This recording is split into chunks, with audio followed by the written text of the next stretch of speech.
कुछ लोग कहते हैं ना कि बार बार कथा सुनने की क्या जरूरत। यहाँ लिखा है कि बार बार सुनना पड़ेगा, तब जाके मैं और कुछ आप कुछ पा सकेंगे। सुई में धागा पिरो, एक झटके से सुई में धागा जाता है? कितनी बार इधर चला जाएगा, इधर चला जाएगा, ऊपर चला जाएगा। फिर मुखामृत आप रखो, धागे को आप जरा गीला करो, फिर धारदार करो, फिर करो तो ऊपर चला जाएगा, ऐसे चला, ऐसे ऐसे चला, या तो मुड़ जाएगा। ऐसा अनेक प्रयत्नों के बाद धागा सुई के नाके में जाता है। वैसे बार बार कान में इस सूत्र डालने के लिए ये मानस जो सूत्र है, ये धागे को रामचरितभर ताग तुलसी कहते हैं, ये ताग है, ये सूत्र ग्रंथ है, उसको कान में डालने के लिए बार बार सुनने से कभी कभी नंबर लग जाएगा, कभी धागा पिरो अंदर उतर जाएगा। इसलिए बार बार कथा सुननी पड़े, तो बार बार सुनना पड़े। कई लोग आलोचना भी करते हैं, वही कथा, वही रामचरितमानस, वही मोरारी बापू, कब तक सुनना? एक बार सुन ली, पर तूने तो एक बार भी नहीं सुनी। बच्चा तो एक बार सुन लेता तो कभी छूट नहीं पाता है, क्योंकि राम कथा में एंट्री ही है, एग्जिट है ही नहीं। साहब मेरे पास आए तो फंसे समझ लो, फिर यहां से जाना यद गत्वा न निवर्तन्ते, यहां से मुड़ना बहुत मुश्किल है, लौटना मुश्किल है। क्यों? मैं ऐसी पिला रहा हूं कि फिर उससे छूटना बड़ा मुश्किल है। तो बार बार सुनना पड़ेगा।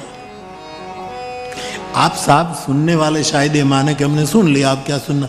आप मेरी ओर तो देखो कि मैं 65 ईयर्स से गा रहा हूं, अभी मुझे अरुचि पैदा नहीं हुई।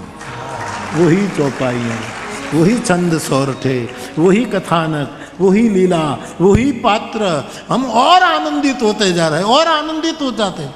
यही होगा। मैं हर बार ही बात, पहले मुझे लोग कहते थे बापू कथा रिकॉर्ड मत करने दो, लोग रिकॉर्ड कर देंगे तो फिर पंडाल में कोई सुनने नहीं आएंगे, अपने घर में सोफे पर बैठे कर चाय पीते पीते सुन लेंगे। मैंने कहा नहीं, प्रतिबंध नहीं होना चाहिए, जिसको जो कर। और फिर लाइव टेलीकास्ट का वो बात आई तब तो कई लोग कहते थे बापू फिर पंडाल खाली रहेगा। मैं उनको आज निमंत्रित दूं, कुछ तो चले गए हैं, वहीं से मैं उसको बुलाऊं कि दर्शन भी कर ले और कथा का माहौल भी देख ले। क्योंकि एक यंत्र पर सुनना ये भी एक अपनी महिमा है, भले उसको लाइव टेलीकास्ट कहता है, कहा जाता है, लेकिन आमने सामने रूबरू में सुनना साहब, इसकी महिमा कुछ और है। मैं तुझे देखूं, तू मुझे देख, देखते देखते हो जाइए।